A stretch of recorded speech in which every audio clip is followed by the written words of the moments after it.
നമസ്കാരം പ്രിയമുള്ളവരെ. പാകിസ്ഥാൻ വലിയ ആഭ്യന്തര പ്രശ്നങ്ങളിലൂടെ കടന്നുപോകുന്ന സമയമായിരുന്നു ഇത്.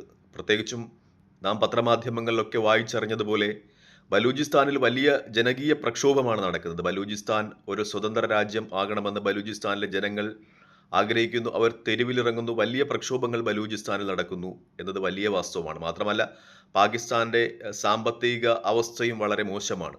ഈ ബലൂചിസ്ഥാൻ പാകിസ്ഥാന്റെ ഭൂപ്രകൃതിയുടെ നല്ലൊരു ശതമാനം വരുന്ന പ്രദേശമാണ്. അത് സ്വതന്ത്രമായാൽ പാകിസ്ഥാന്റെ മറ്റുള്ള പ്രദേശങ്ങളും സ്വതന്ത്ര രാജ്യങ്ങളായി മാറണം എന്ന് വാദിക്കും. അങ്ങനെ പാകിസ്ഥാൻ എന്ന് പറയുന്ന രാജ്യം തന്നെ ഇല്ലാതാകും എന്ന രീതിയിലൊക്കെയുള്ള വിശകലനങ്ങൾ ലോകമാധ്യമങ്ങളിൽ നിറഞ്ഞു നിന്ന സമയമാണിത്. എൻ്റെ ഒരു വിശകലനത്തിൽ ഈ പ്രശ്നങ്ങളിൽ നിന്നൊക്കെ താൽക്കാലികമായെങ്കിലും രക്ഷപ്പെടുക എന്ന ഉദ്ദേശത്തോടെ ആയിരിക്കാം കാശ്മീരിലെ ഭീകരാക്രമണം പാകിസ്ഥാൻ ആസൂത്രണം ചെയ്തതെന്നാണ്. കാരണം സ്വാഭാവികമായും പാകിസ്ഥാൻ അറിയാം ഇന്ത്യ ഇതിനെതിരെ പ്രതികരിക്കും. യുദ്ധസമാനമായ ഒരു അന്തരീക്ഷം ഇരു രാജ്യങ്ങളും തമ്മിലുണ്ടാകും. ആ അവസരത്തിൽ പാകിസ്ഥാനിലെയും ബലൂചിസ്ഥാനിലെയും പ്രത്യേകിച്ച് ബലൂചിസ്ഥാനിലെയും ഒക്കെ ജനങ്ങൾ അവർ പുതിയ ഒരു രാജ്യത്തിന് വേണ്ടിയുള്ള മുറവിളികൾ ഉപേക്ഷിക്കും. അങ്ങനെയാണല്ലോ. കാരണം രാജ്യം ഒരു പ്രത്യേക സന്ദർഭത്തിലൂടെ കടന്നു പോകുമ്പോൾ വേറൊരു രാജ്യവുമായിട്ട് യുദ്ധസമാനമായ ഒരു അന്തരീക്ഷം നിലനിൽക്കുമ്പോൾ ആഭ്യന്തര പ്രശ്നങ്ങളൊക്കെ മറന്ന് രാജ്യത്തെ ജനങ്ങൾ ഏതു രാജ്യത്തെ ജനങ്ങളായാലും ഒറ്റക്കെട്ടായി നിൽക്കുവാൻ സാധ്യതയുണ്ട്. അതുകൊണ്ട് തന്നെയാണ് പാകിസ്ഥാൻ അങ്ങനെ ഒരു പൽഗാമിൽ ഒരു ഭീകരാക്രമണം നടത്തിയത് എന്നാണ് എൻ്റെ ഒരു അവലോകനം. കാരണം ബലൂചിസ്ഥാനിലെ പ്രശ്നങ്ങളൊക്കെ ശാശ്വതമായി പരിഹരിക്കുവാൻ കഴിയില്ലെങ്കിലും കുറച്ചു നാളത്തെങ്കിലും യുദ്ധസമാനമായ അന്തരീക്ഷം നിലനിൽക്കുമ്പോൾ അതിൽ നിന്നൊക്കെ രക്ഷപ്പെടാം എന്ന് പാകിസ്ഥാന്റെ വ്യാമോഹമായിരിക്കാം ഒരുപക്ഷെ ബൽഗാമിൽ ഇങ്ങനെ ഒരു ഭീകരവാദാക്രമണം പ്രോത്സാഹിപ്പിക്കുന്നതിലേക്ക് പാകിസ്ഥാനെ പ്രേരിപ്പിച്ചത് എന്നാണ് എൻ്റെ അഭിപ്രായം. തൽക്കാലികമായിട്ടെങ്കിലും ആഭ്യന്തര പ്രശ്നങ്ങൾ നട്ടം തിരിയുന്ന പാകിസ്ഥാന് ഈ ഇന്ത്യക്കെതിരെ ഒരു യുദ്ധം വരുമ്പോൾ ആ രാജ്യത്തെ ജനങ്ങളെയൊക്കെ ഒരുമിപ്പിച്ച് നിർത്തുവാൻ കഴിയും എന്നൊരു തോന്നലുണ്ടായത് കൊണ്ടായിരിക്കാം ഒരുപക്ഷെ പൽഗാം പോലെയുള്ള ഒരു ഭീകരാക്രമണം ഉണ്ടായത് എന്ന് തന്നെയാണ് എൻ്റെ വിശദീകരണവും എൻ്റെ വിശകലനവും. മറ്റൊന്ന് ഈ സംഭവമായി എനിക്ക് പറയാനുള്ളത് സോഷ്യൽ മീഡിയയിലൊക്കെ വരുന്ന ചില പോസ്റ്റുകളാണ്. പ്രത്യേകിച്ചും ഈ കൊലപാതകങ്ങളെയൊക്കെ അനുകൂലിച്ചുകൊണ്ട്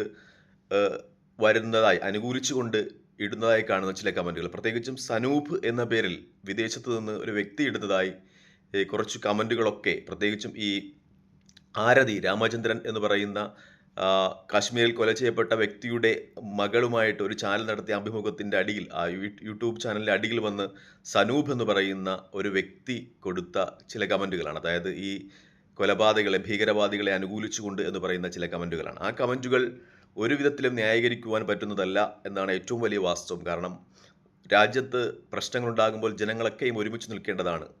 അതിനൊക്കെ വിഘാതമാണ് ആ കമൻറ്റ് എന്നാണ് എനിക്ക് പറയാനുള്ളത്. പക്ഷേ ആ കമൻറ്റ് യാഥാർത്ഥ്യമാണെങ്കിൽ ഈ സനൂപ് എന്ന് പറയുന്ന വ്യക്തി ലോകത്തിൻ്റെ ഏതു ഭാഗത്താണെങ്കിലും അയാളെ തിരികെ കൊണ്ടുവന്ന് ശിക്ഷിക്കുവാൻ ഇന്ത്യയിലെ നിയമവ്യവസ്ഥയ്ക്ക് കഴിയും. അയാൾ ലോകത്തിൻ്റെ ഏതു ഭാഗത്താണെങ്കിലും ഈ കമൻറ്റ് ഇട്ട് സ്വസ്ഥമായി കഴിയാൻ അനുവദിക്കരുത്. അയാളെ കൊണ്ടുവന്ന് ഈ നിയമപീഠത്തിൻ്റെ മുന്നിൽ ഉചിതമായ ശിക്ഷയ്ക്ക് വിധേയമാക്കണം. മറിച്ച് ആ കമൻറ്റ് ആരെങ്കിലും വ്യാജമായി സൃഷ്ടിച്ചതാണെങ്കിൽ ഇങ്ങനെ ഒരു പർട്ടിക്കുലർ അവസ്ഥയിൽ ഇങ്ങനെ ഒരു വിഷമകരമായ അവസ്ഥയിലൂടെ രാജ്യം കടന്നു പോകുമ്പോൾ രാജ്യത്തെ ജനങ്ങളെ മതത്തിൻ്റെ പേരിൽ തല്ലിച്ച് ആരെങ്കിലും എന്തെങ്കിലും നേടാൻ ശ്രമിച്ചതിൻ്റെ പേരിൽ വ്യാജമായി ആ കമൻറ്റ് ഉണ്ടാക്കിയതാണെങ്കിൽ ആ കമൻറ്റ് ഉണ്ടാക്കിയ ആളെയും അത് ഷെയർ ചെയ്തു പോയ ഉറവിടങ്ങളെയും കണ്ടെത്തി നിയമവ്യവസ്ഥയ്ക്ക് മുന്നിൽ കൊണ്ടുവരണമെന്നുമാണ് എനിക്ക് പറയാനുള്ളത്. ആ കമൻറ്റ് യഥാർത്ഥമായിട്ടതാണെങ്കിൽ ആ കമൻറ്റ് ഇട്ട ആൾ ലോകത്തിൻ്റെ ഏതു ഭാഗത്ത് ഒളിച്ചിരുന്നാലും അയാളെ കൊണ്ടുവരിക. ഇനി ആ കമൻറ്റ് വ്യാജമായിട്ടതാണെങ്കിൽ നമ്മുടെ രാജ്യം ഒന്നിച്ചു നിൽക്കേണ്ട അവസ്ഥയിൽ ഇത്തരം വ്യാജ കമൻറ്റുകളിട്ട് ജനങ്ങളെ തമ്മിലടുപ്പിക്കുന്ന ആളുകളെ നിയമത്തിൻ്റെ മുന്നിൽ കൊണ്ടുവരിക എന്നതുമാണ് എൻ്റെ അഭിപ്രായം. മറ്റൊന്ന്, രണ്ട് വ്യക്തികളെ ഈ അവസരത്തിൽ നമ്മൾ പ്രത്യേകം എടുത്തു പറയേണ്ടതുണ്ട്. രാജ്യം മതങ്ങളുടെ പേരിൽ പരസ്പരം തല്ലുമായിരുന്ന ഈ സംഭവത്തെ ധീരോദാത്തമായി തങ്ങളുടെ രക്തസാക്ഷിത്വം കൊണ്ട് തടഞ്ഞു നിർത്തിയ ആദിൽ ഹുസൈനാണ്. കാരണം അദ്ദേഹം അവിടെ കാശ്മീരിലെ ഒരു കുതിരയോട്ടക്കാരനായിരുന്നു. അദ്ദേഹത്തിൻ്റെ സാന്നിധ്യത്തിലാണ് ഈ ഭീകരർ മതം ചോദിച്ചെന്ന് പറയുന്നു. മതം ചോദിച്ച് ഈ ആളുകളെ കൊല്ലുന്നതിനിടയിൽ തൻ്റെ മതം പറഞ്ഞ് അല്ലെങ്കിൽ കലിമ ചൊല്ലാൻ അറിയാവുന്ന ഒരു മുസ്ലിം ആയിരുന്നു ഈ സയ്യിദ് ഷാനവാസ്. അദ്ദേഹം ആ കലിമ ചൊല്ലി രക്ഷപ്പെടുവാൻ ശ്രമിക്കാതെ താൻ അവിടെ കൊണ്ടുവന്ന ടൂറിസ്റ്റുകളെ രക്ഷപ്പെടുത്തുവാനുള്ള ശ്രമത്തിനിടയിൽ ഈ ഭീകരരുടെ വെടിയേറ്റ് വീഴുകയായിരുന്നു. അദ്ദേഹത്തിൻ്റെ ധീരോദിത്തമായ രക്തസാക്ഷിത്വമാണ് ഒരുപക്ഷെ ഭാരതം വലിയ കലാപങ്ങളിലേക്ക് വഴുതി മാറുന്നത് തടഞ്ഞത് എന്നത് വലിയ യാഥാർത്ഥ്യമാണ്. കാരണം ഒരുപക്ഷെ ഇങ്ങനെ ഒരു സംഭവം ബ്രെയിനിൽ ഉദിക്കുമ്പോൾ, തലച്ചോറിൽ ഉദിക്കുമ്പോൾ പാകിസ്ഥാൻ സ്വപ്നം കണ്ട ഒരു സംഭവം ഉണ്ടായിരിക്കാം. ഇന്ത്യയിൽ മുസ്ലിങ്ങളും ഹിന്ദുക്കളും പരസ്പരം തല്ലുന്ന രാജ്യം വലിയ ആഭ്യന്തര യുദ്ധത്തിലേക്ക് കടന്നു പോകുന്ന ഒരു സന്ദർഭം പാകിസ്ഥാൻ സ്വപ്നം കണ്ടിരിക്കാം. ആ സ്വപ്നം തൻ്റെ രക്തസാക്ഷിത്വം കൊണ്ട് ഇല്ലാതാക്കിയ ആളാണ് ആദിൽ എന്ന് പറയാം നമുക്ക്. മറ്റൊന്ന് രാമചന്ദ്രൻ്റെ മകൾ ആതിരയാണ്. അവർ വളരെ പക്വമായി സംസാരിക്കുന്നുണ്ട്. തൻ്റെ അച്ഛൻ്റെ മരണം അത് ഉൾക്കൊണ്ട് തന്നെ അത് വലിയൊരു സംഘർഷത്തിലേക്ക് കടന്നു പോകാതെ അവരുടെ വാക്കുകൾ രാജ്യത്തെ കാത്തു എന്ന് പറയാം. പ്രത്യേകിച്ചും കാശ്മീരിലെ 2 മുസ്ലിം യുവാക്കളെക്കുറിച്ച് അവർ പറയുന്നുണ്ട്. മുസാഫിർ, സമീർ രണ്ടുപേരും തൻ്റെ കാശ്മീരിലെ സഹോദരങ്ങളാണെന്ന് അവർ പറയുന്നുണ്ട്.